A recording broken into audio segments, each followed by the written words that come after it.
మీ Jagan scheme, ఒక రైతు dream మీ Jagan scheme,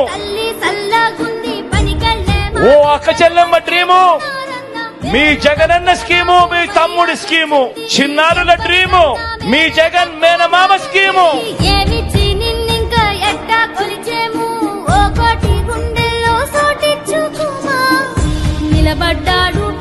అవ్వ తాతల డ్రీము మీ మనవడి స్కీము, యువత డ్రీము మీ జగనన్న స్కీము. ఇవన్నీ కూడా కళ్ళెదుటే కనిపిస్తా ఉన్నా వాస్తవాలు అవునా కాదా అని మిమ్మల్ని అందరినీ అడుగుతా ఉన్నాను.